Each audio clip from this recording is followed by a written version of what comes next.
Good morning class. तो अब हम माइक्रोबायोलॉजी पेपर था जो 2019 का, उसके लास्ट पोर्शन बचा था क्वेश्चन नंबर 5 से। तो पार्ट 3 जो है स्टार्ट करते हैं। सेकंड फर्स्ट हो चुके हैं।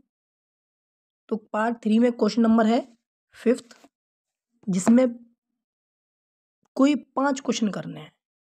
तो हम बी करते हैं इम्यूनो प्रोफाइलैक्सिस। तो ये क्या होता है? जो बीमारियां हो जाती हैं हमारे अंदर, उनको मारने के लिए हम वैक्सीन का यूज़ करते हैं।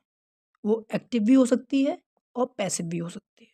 इसी को इम्यूनोप्रोफाइलैक्सिस कहते हैं। डिफाइन में देखते हैं, the prevention of disease with the help of vaccine. Disease को रोकने के लिए वैक्सीन का इस्तेमाल करते हैं। Which may be in the form of active और पैसिव इम्यूनाइजेशन। वो एक्टिव भी हो सकती है और पैसिव भी। तो अब पैसिव एक्वायर्ड इम्यूनिटी क्या होती है उसको देखते हैं। Readymade A B transferred to an individual giving rapid protection. तो रेडीमेड एंटीबॉडीज बाहर से लाते हैं और एक ह्यूमन बींग के लगाते हैं, कोई ऑर्गेनिज्म के लगाते हैं, जिसकी वजह से जो बीमारी है वो ख़त्म हो जाती है और ह्यूमन हेल्थी हो जाता है। वो होती है हमारी पैसिव। नेक्स्ट देखते हैं, इसी का पैसिव का ए है naturally acquired passive immunity. When A B are transferred from mother to foetus. जब एंटीबॉडी हैं ट्रांसफर होंगी मदर से फीटस, IgG एंटीबॉडी है, और थ्रू मदर मिल्क आल्सो। मतलब दो ऐसे रास्ते हैं जो एंटीबॉडी पास करती हैं बेबी में, जिसकी वजह से उसको बीमारी ना हो। ठीक है, अब आर्टिफिशियली देखते हैं। आर्टिफिशियली एक्वायर्ड पैसिव इम्यूनिटी क्या है? शॉर्ट टर्म इम्यूनाइजेशन, कम समय के लिए इम्यूनाइजेशन होता है। वैक्सीन देते हैं by injecting of antibody. Inject करते हैं एंटीबॉडी को ह्यूमन बीइंग में। जैसे कि किसी को जब टिटनेस हो जाता है कोई लोहे से, तो उस समय पे हम वैक्सीन लगाते हैं, जिसकी वजह से जो लोहा यानी जो टिटनेस हुआ है वो डिक्रीज हो जाए और उसको बीमारी आगे ना हो। नेक्स्ट देखते हैं, अब एक्टिव एक्वायर्ड इम्यूनिटी। अभी पैसिव हो गया, अब एक्टिव पे आते हैं। तो individual actively producing his own A B. इसमें क्या होता है, हर इंसान के अंदर अलग अलग क्षमता होती है अपने अंदर एंटीबॉडी प्रोड्यूस करने की। तो ये एक ऐसी एंटीबॉडी है कि जो अगर बीमारी कभी आई है इन फ्यूचर, और वो अगर अपनी बॉडी द्वारा मार दी गई है, तो अपनी बॉडी मेमोराइज यानी याद कर लेती है उसको, और फिर अगर दोबारा बीमारी आती है तो उसे वो मार दी जाती है। वही इसमें लिखा है, देखो, individual actively producing his on antibody. खुद एक ह्यूमन एंटीबॉडी प्रोड्यूस करता है अलग अलग तरीके से अपने अंदर। This immunity develop slowly. ये धीमे धीमे डेवलप होती है। लॉन्ग लास्टिंग, लंबे समय तक रहती है। क्यों? क्योंकि ये मेमोराइज्ड हो जाती है माइंड द्वारा या बॉडी द्वारा, इस वजह से। अब इसमें नेचुरल देखते हैं। एक्टिव में नेचुरल क्या है? तो develop in response to an infection. जब कोई इन्फेक्शन होता है तो उस समय हमारा लाइसोसोम से अपनी बॉडी है उसको मारने के लिए एंटीबॉडी बनाती है। अगर उस पर मार लिया तो वो इन्फेक्शन नहीं होगा, और अगर इन फ्यूचर वही इन्फेक्शन दोबारा हुआ तो क्या होगा, वो दोबारा से मार देगा, क्योंकि उसको कैसे मारा जाए ये हमारी बॉडी जानती है। ये नेचुरल एक्टिव एक्वायर्ड हो गया। Next, artificial antibody develop in response to vaccination. जब किसी को वैक्सीनेशन देते हैं उस समय हमारी बॉडी उस एंटीबॉडी को एब्जॉर्ब कर लेती है, या रिएक्शंस होती हैं जिससे वो बीमारी मार दी जाती है और फ्यूचर के लिए याद कर ली जाती है। जैसे कोरोना वायरस वाला, कोरोना की वैक्सीन लगी, अपने बॉडी में है, ठीक, आर्टिफिशियली दी गई। अब अगर दोबारा कोरोना आता है तो हमारे जो अंदर वैक्सीन लगी है वो लड़ेगी, एंटीबॉडी लड़ेगी उससे, और वो जो कोरोना है वो मारा जाएगा। तो इस तरीके से इसमें मेनली वैक्सीन का फंक्शन है कि वैक्सीन किस तरीके से लगाते हैं हम, और डिसीज़ को प्रिवेंट करते हैं, डिसीज़ को रोकते हैं। इसमें वैक्सीनेशन क्या है? The act of A getting a vaccine, एक प्रोसेस जिसके द्वारा वैक्सीन एक ह्यूमन बीइंग के लगती है, जिससे इम्यूनिटी स्ट्रांग हो और कोई इन्फेक्शन या डिसीज़ है उसको मार दिया जाए, किल कर दिया जाए, स्टॉप कर दिया जाए। तो टाइप्स ऑफ वैक्सीन देखते हैं। लैब एटीन्यूटेड, जिसमें रुबेला वायरस या मम्प्स वायरस हो जाता है तो उनको मारने के लिए ये वाली वैक्सीन इस्तेमाल होती है। किल्ड वैक्सीन रेबीज में लगती है। टॉक्सॉइड टिटनेस में लगता है। प्रोटीन कॉन्जुगेटेड H इन्फ्लुएंजा में लगता है। रिकम्बिनेंट सबयूनिट, ये प्रोटीन है टाइप्स के इन वैक्सीन के, इनको आप आगे देखिए। तो यहाँ पे अब सी देखते हैं क्वेश्चन नंबर, जिसमें इनरिच मीडिया जो है उसके बारे में बताना है। ठीक है, स्टार्ट करते हैं। When basal medium is added with some nutrient such as blood, serum, egg is called enriched media। मतलब एक मीडियम होता है बेसल मीडियम, जो कोई कल्चर मीडिया यानी किसी भी बैक्टीरिया को ग्रोथ करने के लिए हम इस्तेमाल करते हैं। उसमें हम क्या करेंगे, कुछ न्यूट्रिएंट्स मिला देंगे, जैसे या तो ब्लड मिला दें बेसल मीडिया में, यानी जो बेसल मीडिया है हमारा, इसमें हम क्या मिला दें, ब्लड या सीरम या एग। जो मिक्सचर बनेगा बेसल मीडियम और इन चीज़ों का, उसे हम इनरिच मीडिया कहेंगे। They are use to grow bacteria, ये बैक्टीरिया को ग्रो करने के लिए इस्तेमाल होते हैं। Which are more exacting in their nutrition need, जो कि जैसी जैसी इनकी नीड की इच्छा होती है, जो बैक्टीरिया को ग्रोथ करने के लिए जो जो चीज़ चाहिए है वो चीज़ इसमें रहती है। एग्जाम्पल देखते हैं, एक एग्जाम्पल है डॉर्सेट एग मीडियम। क्या है ये, it is creamy coloured, cream colour का होगा, और पक्यू स्लोप दिख जाएगा, आर पार नहीं दिखेगा। कैप्ड इन अ स्क्रू कप्ड बोतल, एक बोतल होती है उसमें हम रख देते हैं उसको। Selective medium for isolation of Mycobacterium tuberculosis, जो मायोबैक्टीरियम ट्यूबरक्लोसिस है, टीबी कॉज करने वाला बैक्टीरिया, उसको पता करने के लिए हम इसका यूज़ करते हैं। ठीक, इसमें क्या क्या हुआ कंपोजिशन में, हेंस एग, न्यूट्रिएंट ब्रॉथ, ये चीज़ें इसमें चाहिए जिसकी वजह से हम एक मीडियम बना सकें, किसको आइसोलेट करने के लिए, मायोबैक्टीरियम ट्यूबरक्लोसिस को आइसोलेट करने के लिए। ठीक, एक एग्जांपल ये हो गया इसका। और एग्जांपल ब्लड अगार। ठीक है, टाइप इनरिच मीडिया, ब्लड अगार को बनाने के लिए हम इनरिच मीडिया का इस्तेमाल करेंगे, यानी कल्चर उसका उगाने के लिए या नई चीज़ बैक्टीरिया को बनाने के लिए। अपीयरेंस रेड कलर का दिखेगा, जब ये ब्लड अगार बन जाएगा तो रेड कलर का दिखाई देगा। कंपोजिशन कैसे कैसे बनेगा, स्टेराइल न्यूट्रिएंट अगार लेंगे, डिफिब्रिनेटेड सिब ब्लड लेंगे, ऐसा ब्लड लेंगे जिसमें फाइबर ना हो, और स्टेराइल न्यूट्रिएंट अगार लैब में मिल जाएगा। ये चीज़ें चाहिए इसको बनाने के लिए। यूज़ रूटीन कल्चर, वही जैसे जैसे कल्चर बनता है वैसे बनाएंगे। वाइडली यूज्ड इन मेडिकल बैक्टीरियोबायोलॉजी, कोई मेनली इसका यूज़ कहाँ होता है, जहाँ बैक्टीरिया की ग्रोथ कराते हैं। क्यों कराते हैं, क्योंकि कोई भी डिसीज़ हुई है तो उसे हम आसानी से पहचान सकें, या फिर कौन सी बीमारी हुई है उसको मारने के लिए क्या चीज़ चाहिए, कौन सा बैक्टीरिया चाहिए, इन चीज़ों को पता करने के लिए हम इनरिच मीडिया का इस्तेमाल करते हैं और ब्लड एगार बनाते हैं। ठीक, it is also indicator medium showing the haemolytic properties of bacteria such as Streptococcus pyogenes. तो ये क्या बताता है, ये हमारा बताता है क्या, हिमोलिटिक प्रॉपर्टीज कोई भी बैक्टीरिया की, जैसे कि एक है स्ट्रेप्टोकोकस पायोजीन्स। ठीक, ये बैक्टीरिया है जो जब ब्लड अगर बनाएंगे तो इसमें मैं अगर ये बैक्टीरिया प्रेजेंट होगा तो हमको दिख जाएगा कि हाँ ये बैक्टीरिया है, या किसी भी डिसीज़ हुई है तो वो बैक्टीरिया उसमें प्रेजेंट है। नेक्स्ट देखते हैं, चॉकलेट अगार। चॉकलेट अगार का होगा टाइप इनरिच मीडिया है। अपीयरेंस चॉकलेट होगा इसका। प्रोसीजर कैसे करें, कैसे ये बनाएंगे, melt a desired amount of nutrient agar, जो लैब का न्यूट्रिएंट अगार है, जो चीज़ चाहिए वो देख लेंगे उसमें। कूल इट वाटर बाथ, इसे ठंडा करेंगे। वाटर बाथ में कितने डिग्री सेंटीग्रेड पे, 75 डिग्री सेंटीग्रेड पे। उसके बाद add 10 ml of sterile blood, फिर 10 ml ब्लड लेंगे। Allow again medium remain at, फिर दोबारा इसको 75 डिग्री सेंटीग्रेड पर रखेंगे वाटर बाथ में।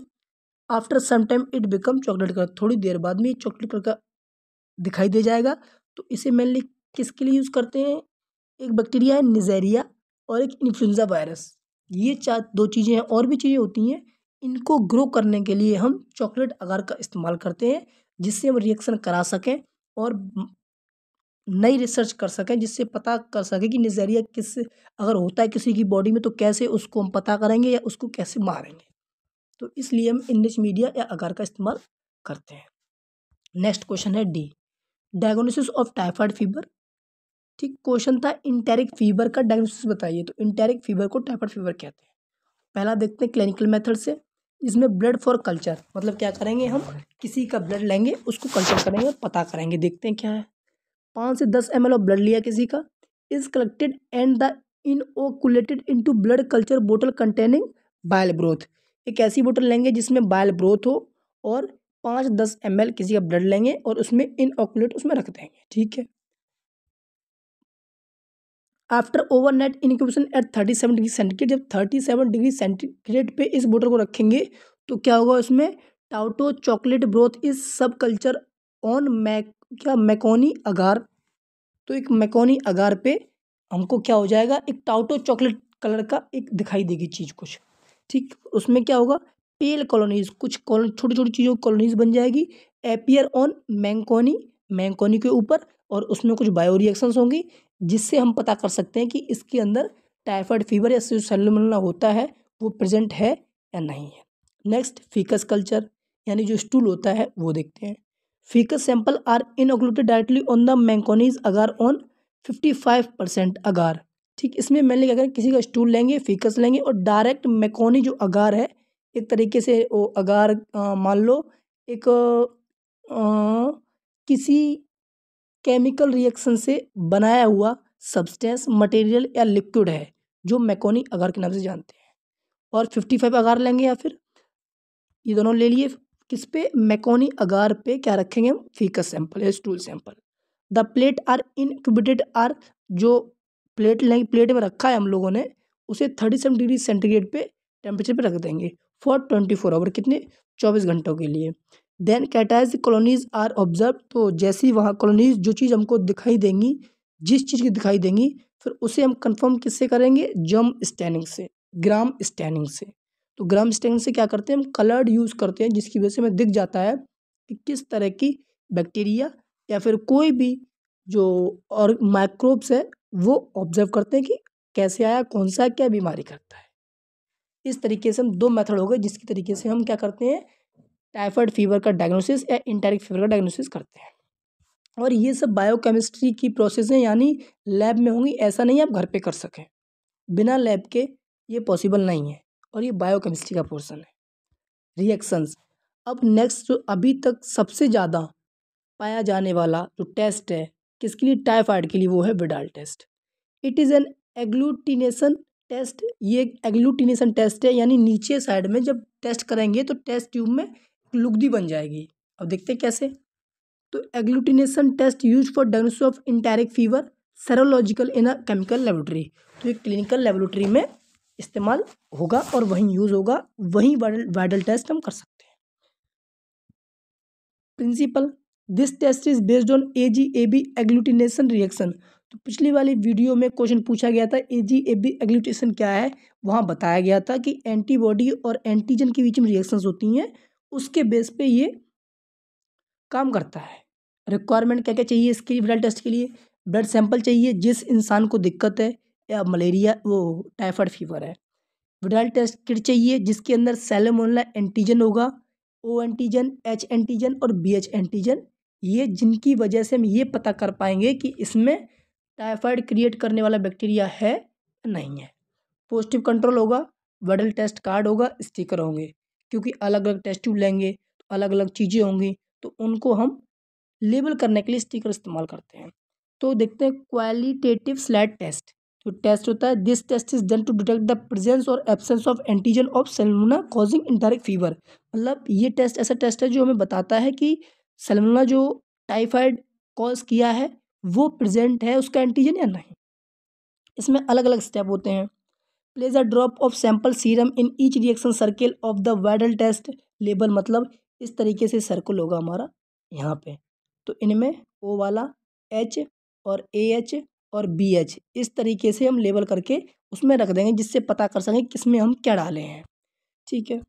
Place a drop of positive control reagent in reaction, फिर जो पॉजिटिव कंट्रोल है वो उसमें डालेंगे जिसमें इंडिकेट किया होगा, फिर नेगेटिव कंट्रोल का डालेंगे, फिर add 1 drop of antigen solution H from the Widal test kit, फिर किट से उठाएंगे जो हम एंटीजन लिए उसको पुट करेंगे पॉजिटिव कंट्रोल में और नेगेटिव कंट्रोल में, फिर add a drop each of antigen solution OH AH BH over sample of serum, फिर हम क्या करेंगे उनको देखेंगे जो हम लोग ड्रॉप किए हैं जिस तरीके से ऊपर बताए हैं, उनको सैंपल को एक एक ड्रॉप डाल देंगे O एंटीजन का, H एंटीजन का, AH का, BH का, फिर उनको हम मिक्स करेंगे, ठीक है, सीरम के साथ में antigen solution in each reaction circle uniformly using applicator sticker, मतलब वही स्टिकर लगा के हम उनको नोटिस कर लेंगे कौन सा A है कौन सा H है कि किसमें हमको सैल्मोनेला टाइफाइड मिल जाएगा। तो see after some time we saw agglutinate, यानी अब हम चारों में देखें किसमें एग्लूकेट यानी वही लुगदी नीचे बन गई है, ब्लड से क्लॉट करके ओ वाला आया कि एच वाला क्लॉट हुआ है कि ए एच क्लॉट हुआ है, बी एच क्लॉट हुआ है, जो क्लॉट होगा तो वो वाला उसके अंदर बैक्टीरिया प्रेजेंट है, और क्लॉट नहीं होगा तो उसके अंदर बैक्टीरिया नहीं प्रेजेंट है, यानी उसे टाइफाइड नहीं है। अब आते हैं प्रिंसिपल ऑफ माइक्रोबायोलॉजी पे। ठीक, तो principle of microbiology are describe below, नीचे है। पहला इन्वायरमेंट का principle, the environment in which we live, हम लोग जानते हैं जिस इन्वायरमेंट में हम लोग रहते हैं वहाँ काम करते हैं, इट मस्ट बी सेफ, वो सेफ होना चाहिए। बिकॉज वी नो दैट, जैसे कि हमें पता है कि many organism live in soil, बहुत सारे माइक्रोब्स सॉइल में रहते हैं, मिट्टी में, एयर में, वाटर में, जो हमारे they are affect by microbes, ये चीज़ें हैं माइक्रोब द्वारा अफेक्ट करती जाती हैं। If we can not clean our environment then many problem हो सकती हैं। मतलब अपना इन्वायरमेंट पहला ऐसा है प्रिंसिपल है माइक्रोबायोलॉजी का, जो अगर सेफ नहीं होगा तो हमें ज़्यादा से ज़्यादा बीमारी हो जाएंगी। क्यों? सेल में, एयर में, वाटर में बहुत ज़्यादा प्रकार के माइक्रोब्स पाए जाते हैं। अगर अपना इन्वायरमेंट सेफ नहीं रखें, क्लीन नहीं रखेंगे तो बीमारियां आ जाएंगी। कैसे साफ कर सकते हैं? सैनिटाइजेशन ऑफ फूड आर्टिकल, जितने भी फूड आर्टिकल हैं उनको सैनिटाइज कीजिए, प्रॉपर ढक के रखिए। सेफ वाटर सप्लाई, हम पानी यूज़ करते हैं तो उसको यूज़ करने के बाद टोंटी को बंद कर दें। अगर नहीं करेंगे पानी बहता रहेगा, फिर वहाँ कीटाणु उपजेंगे, वायरस बैक्टीरिया वायरस आएंगे तो हम लोग बीमार पड़ जाएंगे, इन्वायरमेंट दूषित हो जाएगा। इमीडिएट डिस्पोजल ऑफ एक्स्ट्रा, कोई भी डॉग है या फिर हम लोग अपना स्टूल है या यूरिन है जो भी करते हैं तो उसको तुरंत पानी डालें या फिर उसको बाहर फेंक दें, वहाँ इकट्ठा ना करें, जिससे अपना एनवायरनमेंट खराब हो जाएगा और माइक्रोब्स आ जाएंगे, बीमारी हो जाएगी। प्रॉपर वेंटिलेशन, सबसे main principle proper ventilation. Microbe in order to survive and multiply in moisture easily, हमें पता है कि अगर वेंटिलेशन नहीं होगा कहीं पे तो वहाँ नमी होगी, नमी होगी तो बैक्टीरिया सबसे ज़्यादा जो मल्टीप्लाई करते हैं वो नमी की जगह पे ही करते हैं जहाँ नमी ज़्यादा होगी। So proper ventilation occur at home, तो जब घर बनाते हैं तो बाकायदा दोनों तरफ खिड़की हो जिससे हवा हो वो आसानी से पास हो सके और नमी ना रहे। वैसे ही हॉस्पिटल में ईटीसी अलग अलग जगह पे। ठीक, तो with the help of ventilation may be some harmful microbes can not grow, तो वेंटिलेशन की सहायता से जो हम माइक्रोब्स हैं वो ज़्यादा हमको हार्मफुल नहीं करेंगे क्योंकि वो ग्रो ही नहीं करेंगे। Third, cleanness of food and kitchen utensil, सबसे जो ज़्यादा मात्रा में बीमारी आ रही हैं वो इसी से आ रही हैं, क्योंकि food should be properly covered and preserve, अगर खाना हम कवर नहीं रखेंगे, प्रिजर्व नहीं करेंगे तो हमारे बॉडी में जो खाना खाएंगे आसानी से माइक्रोब चले जाएंगे और आसानी से बीमार हो जाएगी, बीमारी आ जाएगी। तो मेनली फूड को हमें कवर करके रखना है। All utensil should be clean properly, जितना भी खाने वाले बर्तन हैं उनको प्रॉपर वे में साफ़ रखने हैं। क्यों? अगर साफ़ नहीं रखेंगे तो प्रिवेंट डिसीज ऑफ जीआईटी, तो जो गैस्ट्रो इंटेस्टाइनल ट्रैक्ट है यानी पेट, आंत, जो भी स्मॉल इंटेस्टाइन, उनमें कीटाणु जाने की ज़्यादा संभावना है और हम बीमार पड़ सकते हैं। Next, hand washing and disinfection technique. Next microbiological principle जहाँ से माइक्रोब ग्रो कर सकता है वो अपने हैंड्स होते हैं। We know that with the help of hand washing maximum amount of microbe should be remove, अगर हम प्रॉपर वे में हैंड वॉश करेंगे तो बहुत ज़्यादा मात्रा में माइक्रोब्स बॉडी में एंटर नहीं कर पाएंगे, जिससे हमारे को बीमारी नहीं होगी और हाथ हमारे साफ रहेंगे, क्योंकि हाथों से बहुत काम करते हैं हम लोग। So we wash our hand properly, इसलिए हमें हाथ वॉश करने चाहिए एक प्रॉपर तरीके से। आफ्टर और बिफोर यूजिंग ईटिंग, कोई भी चीज़ खाएं उससे पहले, उसके बाद, या फिर हम टॉयलेट जाएं उसके बाद, और टीसी और इस तरीके से और भी। और personal hygiene, personal hygiene is the basic hygiene for individual to protect our body from the microbes, microbe से बचने के लिए एक पर्सनल हाइजीन, खुद की हाइजीन, खुद की साफ़ सफाई करना बहुत ज़रूरी है। अगर साफ़ सफाई नहीं होगी तो हर तरीके से हर समय कोई ना कोई माइक्रोब्स अपने बॉडी में एंटर करता रहेगा। If we take a proper hygiene then may be minimum chance to enter microbes inside the organism, अगर हम प्रॉपर हाइजीन रखेंगे तो बहुत कम चांस रहेगा अपने बॉडी में माइक्रोब्स एंटर करे, जिससे इन्फेक्शन हो, जिससे डिसीज़ हो सके, बाद डॉक्टर के पास जाना पड़े और बेड पे पड़े रहें। तो सबसे मेन चीज़ पर्सनल हाइजीन, प्रॉपर वही प्रॉपर तरीके से नहाना, कॉम्बिंग करना, हाथों को धोना, अच्छे कपड़े पहनना, प्रोटेक्ट अवर बॉडी, ये सब है जो हमारी बॉडी को प्रोटेक्ट करते हैं। नेक्स्ट क्वेश्चन देखते हैं अब, last question, asepsis, last question है ये। एसेप्सिस क्या है? The absence of bacteria, virus and other micro organism which cause disease, मतलब कि जो माइक्रोब्स बीमारी करते हैं वो बिल्कुल ही एब्सेंस हो जाए, किल हो जाए, डैमेज हो जाए या अपनी ग्रोथ को वो स्टॉप कर दें, तो ऐसी जगह को हम एसेप्सिस कहते हैं। किसी भी तरीके से माइक्रोब्स को मारना, उनकी ग्रोथ को रोकना, जिससे वो बीमारी ना कॉज कर सकें, उस प्रोसेस को, उस प्रक्रिया को एसेप्सिस कहते हैं। तो लिखा भी है, aseptic technique means use to practice and procedure to prevent contamination from pathogen. मतलब कोई मान लो बैक्टीरिया है, वो किसी भी इंस्ट्रूमेंट पे है, तो अगर उसको हम साफ कर देंगे, स्टरलाइज कर देंगे, किसी से भी वॉश कर देंगे, तो वहाँ से बैक्टीरिया खत्म हो जाएगा, कंटेमिनेट कर नहीं पाएगा, आगे बढ़ नहीं पाएगी, बीमारी होगी नहीं। तो ये प्रोसेस एसेप्सिस कहलाती है। तो हम कैसे करेंगे वो देखते हैं। टाइप्स, दो टाइप्स के हैं, मेडिकल एसेप्सिस, सर्जिकल एसेप्सिस। पहले मेडिकल देखते हैं। It is also known as clean technique, इसे क्लीन टेक्निक का नाम दिया गया है। Practice that kill some microbes to prevent them from spreading by which they can not grow and not cause any disease by which human get infected. मतलब ये इसका नाम क्लीन टेक्निक है, जिसमें प्रैक्टिस हम क्या करते हैं, जो माइक्रोब है उसको मार देते हैं, जिसकी वजह से वो अपने आप को स्प्रेड यानी फैला नहीं सकता है, फैलेगा नहीं, वो ग्रो नहीं करेगा, ग्रो नहीं करेगा तो बीमारी नहीं होगी, बीमारी नहीं होगी तो हमें इन्फेक्टेड नहीं होगा, जिसकी वजह से हम बच सकते हैं। Next surgical asepsis. सर्जिकल में क्या है, इसको स्टेराइल टेक्निक भी कहते हैं, जिसमें क्या होता है, हम क्या करते हैं, कंप्लीटली किल या इलिमिनेटेड माइक्रोब कर देते हैं, which can not be spread, not form any disease. इसमें देखो केमिकल मेथड द्वारा या फिर हम स्टेलाइजेशन द्वारा, डिसइंफेक्शन टेक्निक द्वारा, यानी इसमें हम कुछ ना कुछ टेक्निक इस्तेमाल करते हैं सर्जिकल एसेप्सिस में। तो जिसकी वजह से जो स्पोर है, यानी जो माइक्रोब्स छोटे छोटे होते हैं, जो किल नहीं हो सकते हैं किसी भी नॉर्मली साफ सफाई से, तो फिर हम सर्जिकल एसेप्सिस करते हैं। देखते हैं कौन कौन सी है, देखिए डिफरेंस देखते हैं। Medical asepsis, practice which reduce the number of growth और स्प्रेड ऑफ माइक्रोब्स। वही कि ऐसी प्रोसेस करेंगे, ऐसी प्रैक्टिस करें जिससे माइक्रोब्स है वो अपने आप के नंबर को बढ़ा ना पाए, ग्रोथ ना कर पाए। तो क्या करते हैं, हैंड वॉशिंग करते हैं 2 मिनट से 15 सेकंड के बीच, 2 मिनट 15 सेकंड तक। सर्जिकल में क्या है, total eliminator of all microbe, जितने भी माइक्रोब्स कहीं पाए जाएंगे बिल्कुल वो खत्म ही कर दें, नष्ट ही कर दें, तो उसमें सर्जिकल आ जाएगा।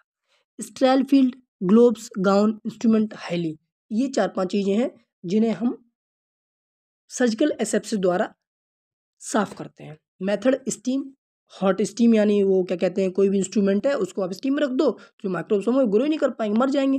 रेडिएशन, रेडिएशन बहुत अच्छी बात है, जितने माइक्रोब सब नष्ट हो जाएंगे। केमिकल गैसेस, केमिकल होती हैं कुछ केमिकल्स मान लो और कुछ गैसेस मान लो, जिनकी वजह से हम इनको ख़त्म कर सकते हैं। ठीक, सर्जिकली मेनली है वो हॉस्पिटल में होगा, जो भी इंस्ट्रूमेंट होते हैं उनके लिए हम करते हैं।